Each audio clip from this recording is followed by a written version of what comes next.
오늘 본문은 다윗이 자신의 충성스러운 부하였던 우리아의 아내 밧세바를 겁탈한 사건을 기록하고 있습니다. 여러분이 우리아라고 하는 사람은요, 다윗의 30명의 용사 안에 포함될 정도로 오랜 시간 다윗과 함께 지냈고 또 오랜 시간 다윗을 위해서 싸우고 승리를 가져다 주었던 충신이었습니다.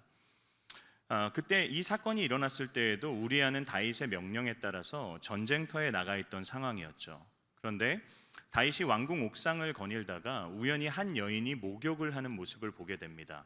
그리고 전령을 불러서 그 여인이 누군지를 알아보게 하죠. 그 전령이 돌아와서 그 여인이 우리아의 아내 밧세바다라는 것을 알려주었음에도 다윗은 또 다른 사람을 보면서 그 여인을 왕궁으로 데려오게 되고 그 여인을 겁탈하게 됩니다. 여러분, 자신이 충성스러운 부하가 자신의 명령을 받아서 전쟁터에서 전쟁을 치르고 있는데 자신은 그 부하의 아내를 겁탈한 것이죠. 여러분, 이건 참 추악한 사건이었다라고 할 수 있습니다. 그런데 거기서 그치지 않죠. 이 여인이 임신을 하게 됩니다. 그러자 다윗이 이 소식을 듣고 전쟁터에 있던 우리아를 부르게 되죠.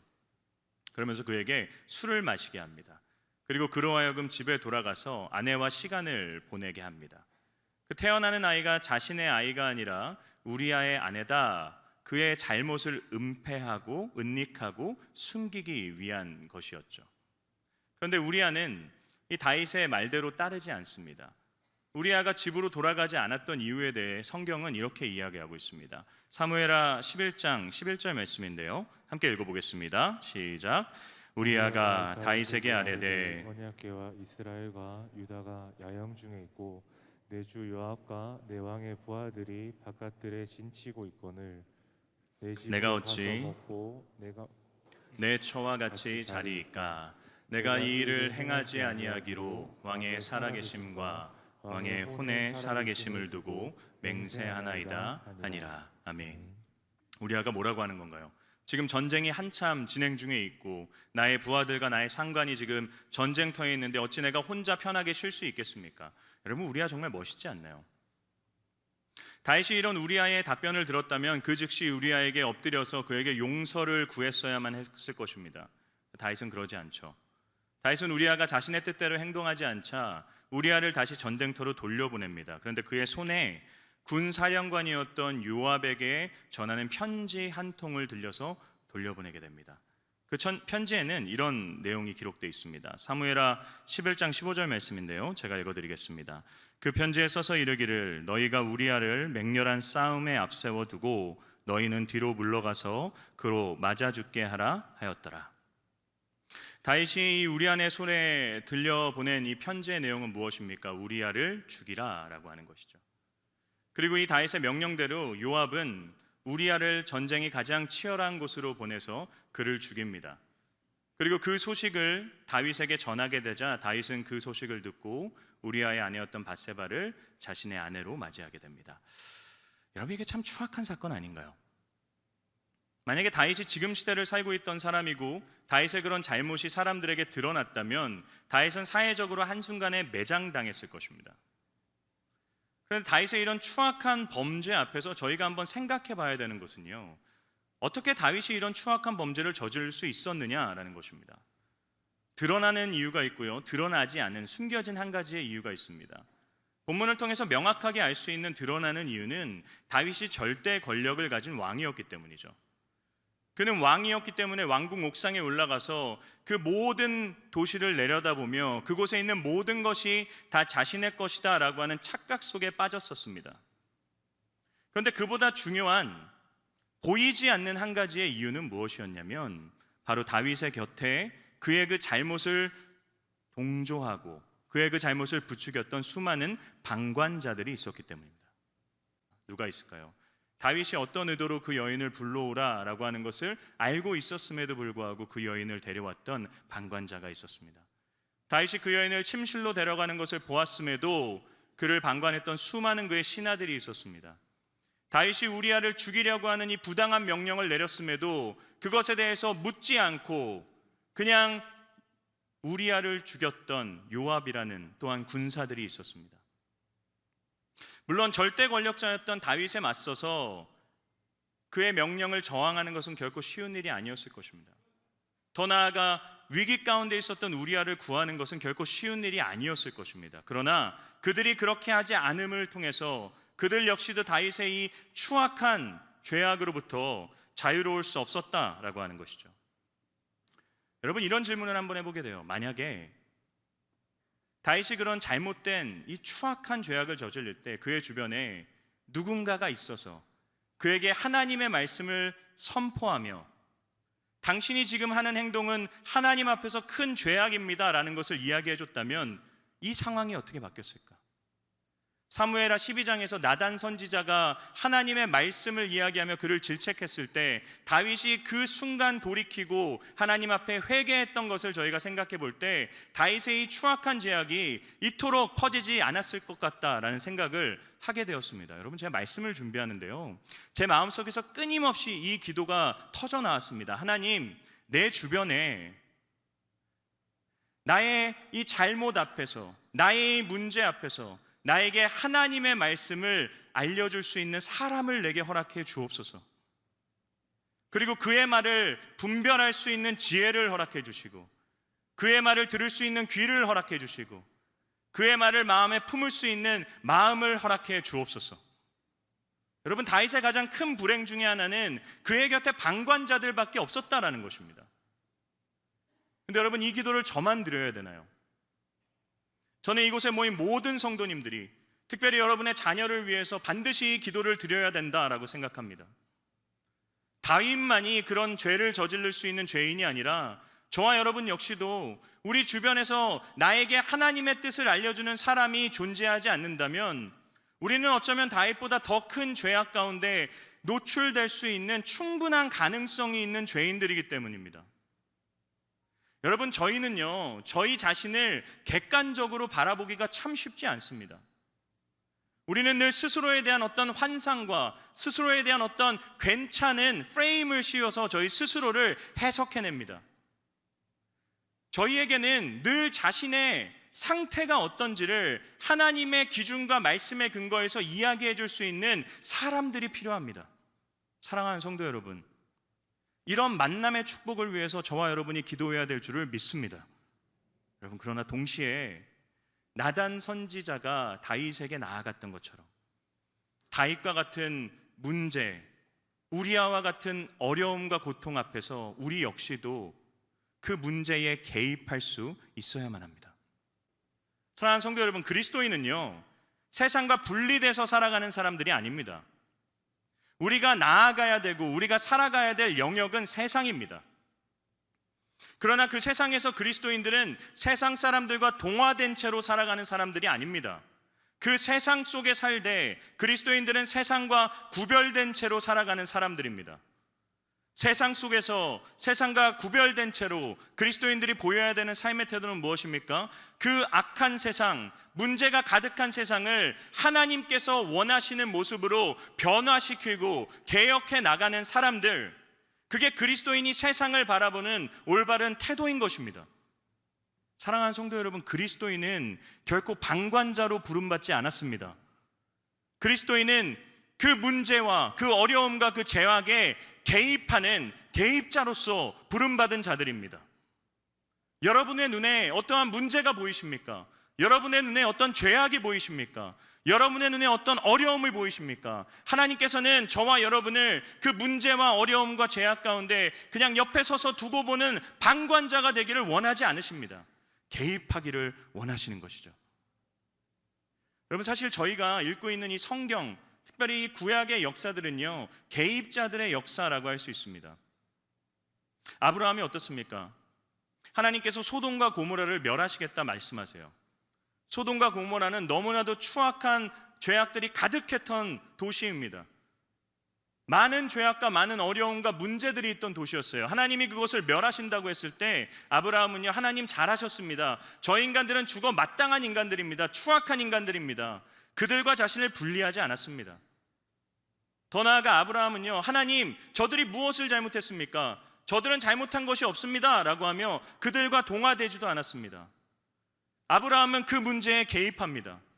자신의 문제가 아니었음에도 불구하고 멸망당할 소돔과 고모라 사람들을 위해 기꺼이 하나님 앞에 엎드려 그들을 위해 기도합니다. 여러분, 모세는 어떻습니까? 하나님께서 노예 생활 가운데 신음하고 있는 이스라엘 백성들을 탈출시켜라라고 명령하십니다. 모세에게 있어서 이스라엘 백성들은요, 자기 자신을 이 광야로 내몬 사람들이었어요. 더 나아가 그는 노예로서 살고 있지 않았습니다. 그는 안정적인 삶을 살아가고 있었어요. 또한 그는 지명수배를 당한 상태였기 때문에 애굽으로 다시 돌아간다라고 하는 것은 그에게 목숨을 걸어야 되는 일이었습니다. 그러나 그럼에도 불구하고 모세는 이스라엘 백성들의 어려움과 이스라엘 백성들의 문제를 외면하지 않습니다. 그건 나와 상관없는 일이라고 방관하지 않습니다. 그 문제에 개입합니다. 다윗의 문제에 개입했던 나단 선지자뿐만이 아니라 구약에 등장하는 모든 선지자들은 이스라엘 백성들의 어려움과 이스라엘 백성들의 문제에 개입해 들어갑니다.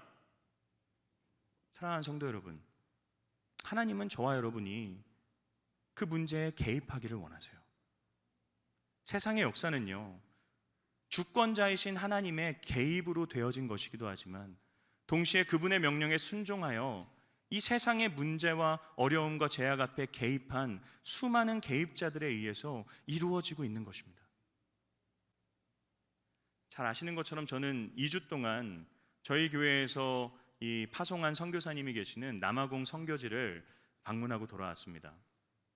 여러분, 그 선교지가 있는 곳은 남아공에서도 블룸콤보스라고 하는 곳이에요.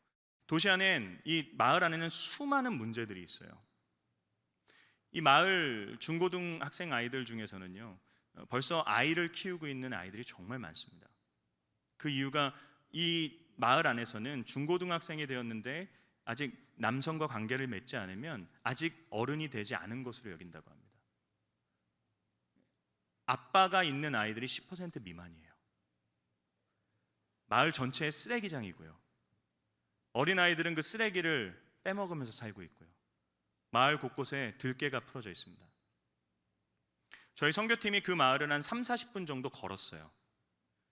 걷는데 저희가 마스크를 썼다는 것 때문에, 저희가 이 동양인이라는 것 때문에, 저희가 함부로 그 마을에 들어갔다는 것 때문에 수많은 사람들이 저희를 보면서 조롱하고요, 욕하고 위협을 했습니다. 여러분, 이 블룸콤보스라고 하는 마을은요, 문제투성이의 마을입니다. 이 블룸콤보스라고 하는 마을은 그 안에 수많은 죄악이 가득가득 차 있는 마을입니다. 하나님은 그 마을을 보시고 외면하지 않으십니다. 그 마을에 개입하십니다. 그곳에 이세영 선교사님을 보내주셨어요.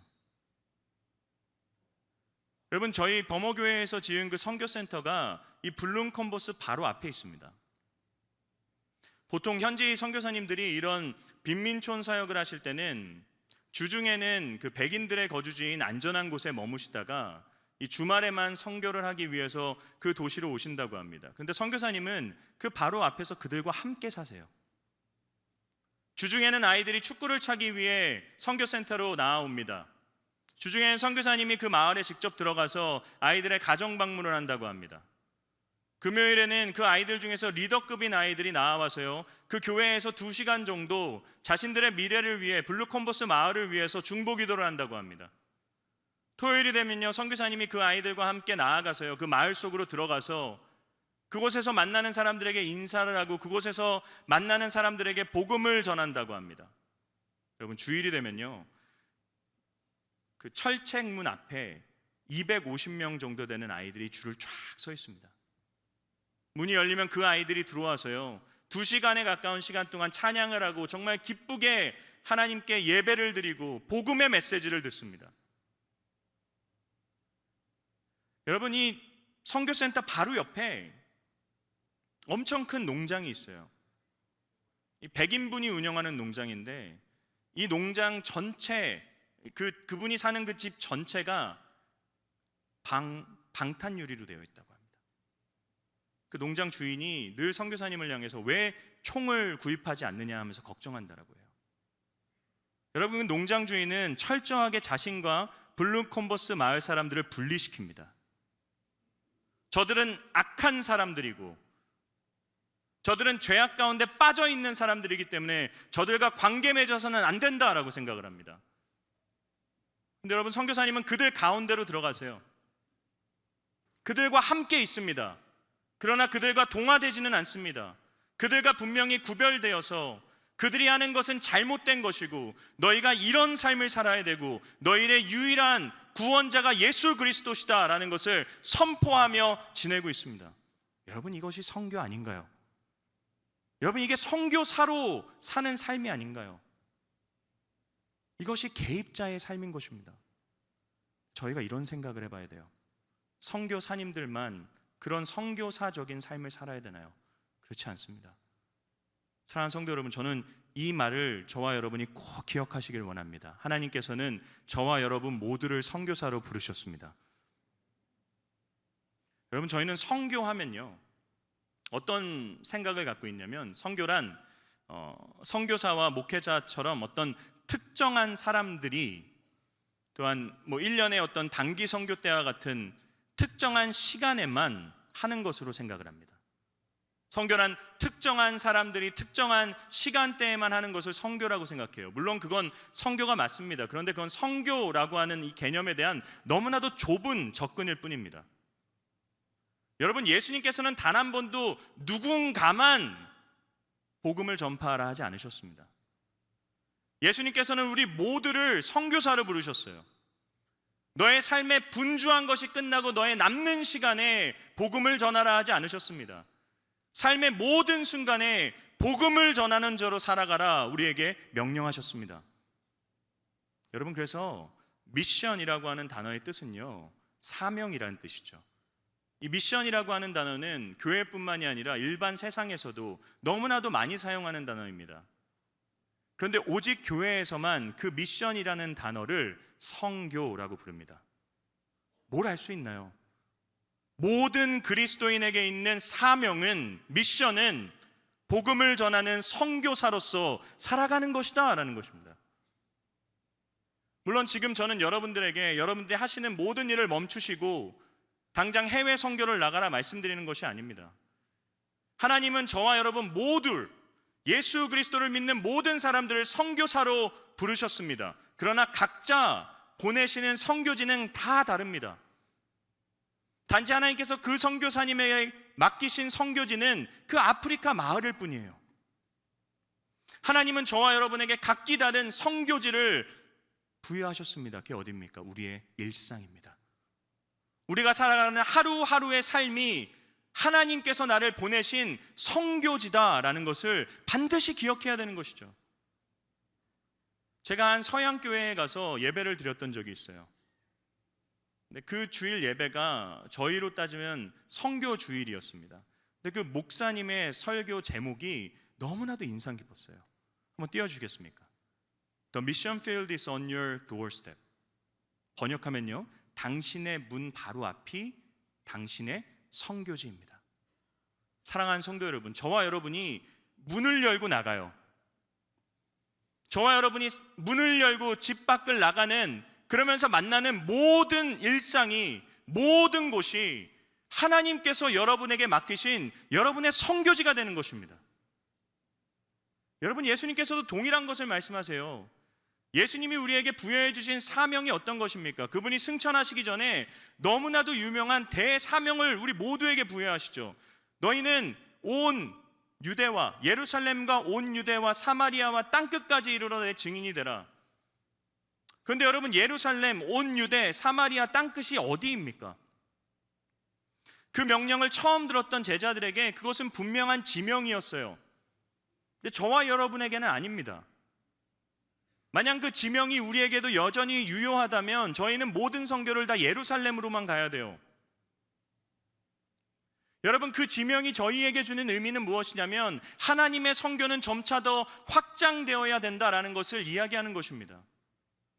여러분, 만약에 지구가 일직선이에요. 그러면 땅끝이 있습니다. 그런데 그렇지 않죠.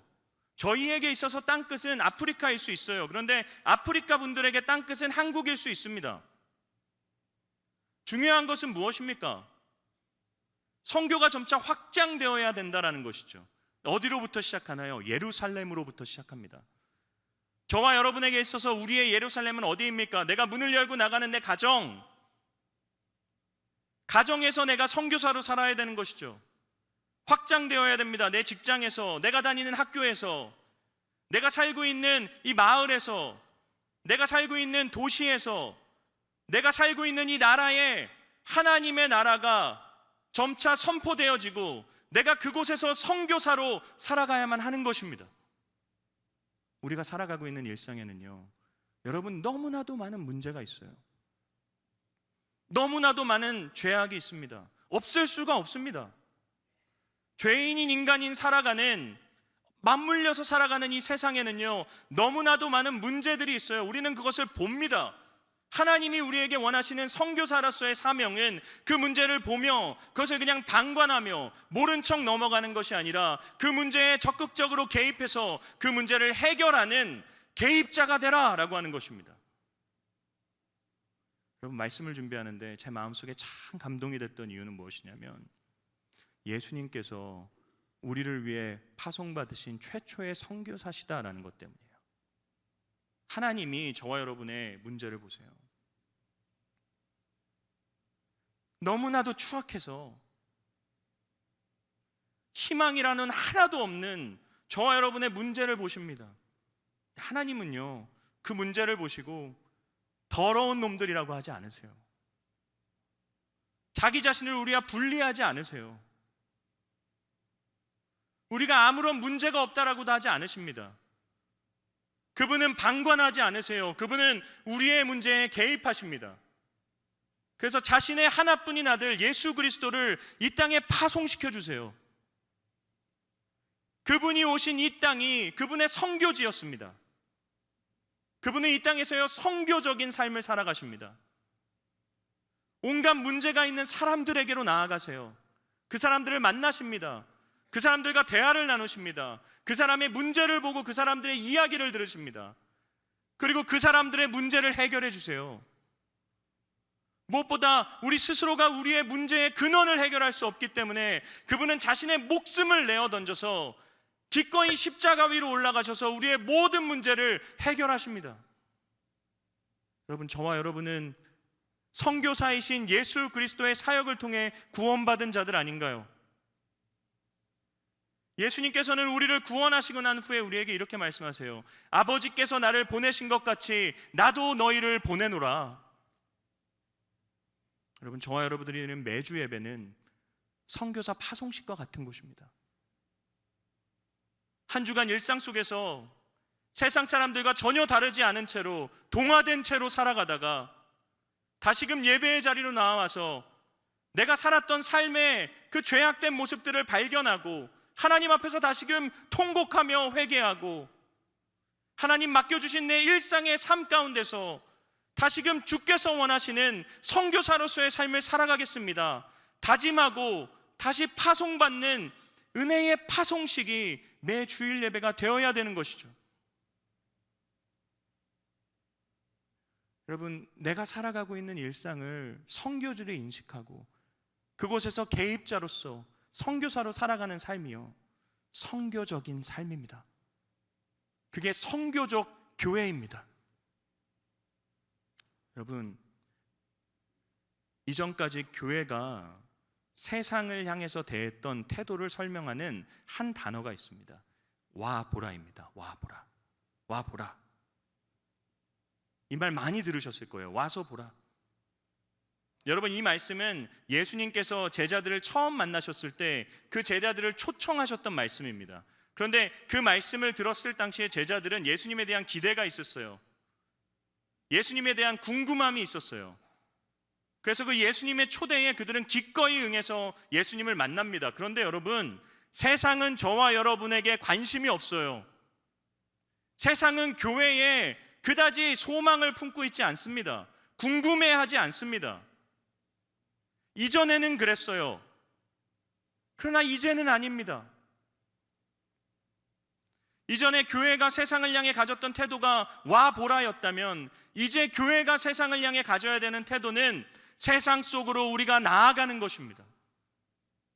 하늘의 모자를 버리시고 이 땅에 기꺼이 내려오셔서 선교사로서 이 땅에 파송되셨던 예수 그리스도의 뒤를 따라서 한 걸음 한 걸음 우리 역시도 그분을 따라 세상 속으로 들어가는 것, 그게 이 시대를 살아가는 저와 여러분이 그리스도인으로서 반드시 해야 되는 사명인 것이죠.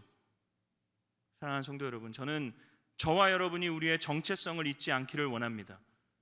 우리는 하나님께서 파송하신 선교사입니다. 여러분이 한 주간 살아가시는 한 주간의 여러분의 일상이 하나님이 맡기신 선교지임을 기억하며, 그곳에서 여러분이 보시게 되는 문제와 어려움과 죄악의 문제들을 외면하는 방관자로 사는 것이 아니라 예수 그리스도의 복음을 선포하며 그 문제들에 기꺼이 개입해서 하나님 원하시는 방향으로 변화시켜 나갈 수 있는 멋진 선교사들이 될 수 있기를 우리 주님의 이름으로 축원합니다.